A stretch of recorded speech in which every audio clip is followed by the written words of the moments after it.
What if the most important email you ever receive in your entire life arrives on an ordinary Thursday evening at 6:47 p.m. and it contains only 4 words, and those 4 words have the quiet power to dismantle every carefully constructed wall you spent years building around the most honest parts of yourself? What if the person who sends it is the last person your professional brain says is safe to love, and the first person your heart has recognized in years? What if the dinner he plans remembers the wine you ordered 18 months ago, a detail so small you forgot it yourself, and suddenly you understand that powerful people who pay attention to small things about you are the most dangerous kind of wonderful? What if sitting in silence with him feels more intimate than any conversation you have ever had? What if he reaches across the table slowly, giving you every chance to say no, and your hand turns over to meet his before your mind catches up with the decision? What if being careful has been costing you more than being honest all this time? This story is for every woman who ever stood in a lobby for 4 minutes, making the most consequential decision of her life. Stay until the very last word, because this ending will change how you see every beginning.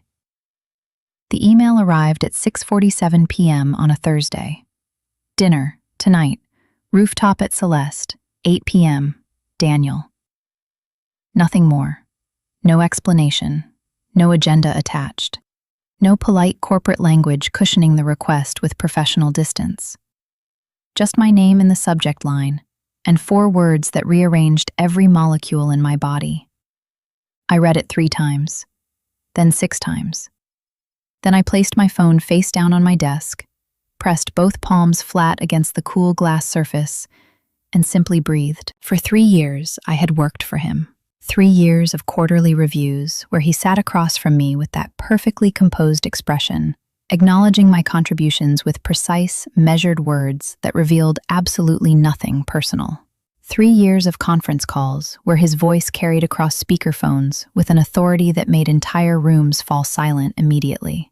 3 years of elevator rides where we stood 14 inches apart discussing market projections, while I pretended that my heartbeat was completely normal. It was never normal, but I was excellent at pretending. I was excellent at many things by necessity. I had built my career on excellence, on precision, on the complete mastery of my own emotions in professional settings. I had watched colleagues make the catastrophic mistake of wearing their feelings openly in corporate environments, and I had learned from every single one of their painful lessons. My ambitions were serious. My boundaries were deliberate. My professional reputation was something I had sacrificed sleep, relationships, and considerable personal happiness to construct carefully over years. And now this man, this impossible, brilliant, devastatingly attractive man, had sent 4 words that threatened to dismantle everything with the casual confidence of someone who had never once doubted his own right to reach for exactly what he wanted. I picked up my phone again. Dinner, tonight, rooftop at Celeste, 8 p.m., Daniel. Daniel, not Mr. Hartwell, not my signature from company correspondence, not the formal distance our professional relationship required. Daniel. I typed 3 different responses and deleted all of them. Then I closed my email, gathered my bag, and took the elevator down to the lobby, where I stood outside in the evening air for exactly 4 minutes, making the most consequential decision of my professional life. Then I went home and chose a dress. Celeste occupied the 34th floor of a building in the financial district that seemed designed specifically to make ordinary people feel both small and inexplicably important at the same time. The kind of place where the lighting was calibrated to make everyone look like the best version of themselves, and where the music was quiet enough that you could always hear the person across from you breathing. The maitre d' said my name before I said his, which meant he had been told to watch for me. This was not accidental. Nothing about this evening would be accidental. And that realization sent something warm and terrifying cascading through my chest as I followed him through the restaurant toward the rooftop terrace. The night air was silk against my shoulders when I stepped outside. He was already there. He stood at the railing looking out over the city lights, and for a moment he had not seen me yet, and I had the rare and sacred gift of watching him when he thought he was alone.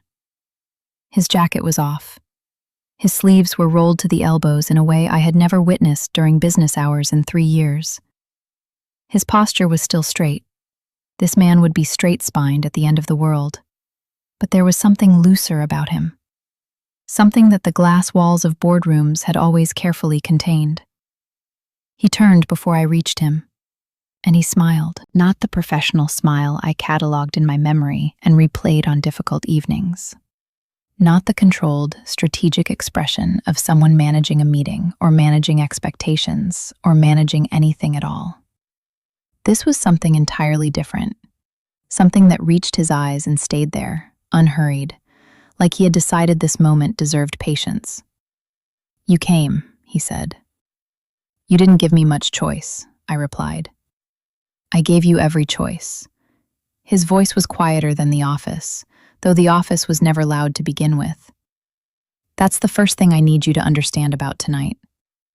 I understood immediately that this conversation was going to be unlike anything I had prepared myself for. We sat at a table positioned at the very edge of the terrace, the city sprawling below us in 10,000 directions, and the sky above us doing something extraordinary with the last remains of sunset turning to deep indigo. There were candles between us that someone had lit with obvious intention. There was wine that I recognized as the same label I had ordered at a company dinner 18 months ago, a detail so specific that my throat tightened at the implication of it. He remembered that. He had remembered that 18 months ago and carried it forward to this exact evening. The waiter appeared and disappeared with the quiet efficiency of someone professionally invisible. And then we were alone with the city and the candles and the specific silence of two people who have said everything professional there is to say and have arrived finally at the territory they were never officially permitted to enter. "I owe you an explanation," he said. "You don't owe me anything," I said, which was professionally true and personally a complete lie. Something moved at the corner of his mouth. "I've been watching you for 3 years. The directness of it stopped my breath. "I know," he continued, "how that sounds. I know the position this puts both of us in professionally. I have thought about nothing else for months." He lifted his wine glass but did not drink from it. "And then I decided that some things matter more than the position." "You're my employer," I said, because I needed to say it aloud, needed to make the obstacle concrete and visible between us. "I'm aware of that." He set his glass down. "I'm also a person who made a decision to stop pretending something doesn't exist because it is inconvenient." I looked at him across the candlelight and felt something inside me crack open very gently, very quietly, the way ice cracks in spring, not shattering, not violent, just a slow, irreversible yielding to something warmer. "What exists?" I asked, and my voice was steadier than I had any right to expect. He looked at me for a long moment. The city hummed distantly 34 floors below us. The candles held completely still, as though the wind had been asked very politely to wait. "This," he said simply. And somehow that single word contained every conversation we had never been allowed to have. Every glance we had both pretended was nothing.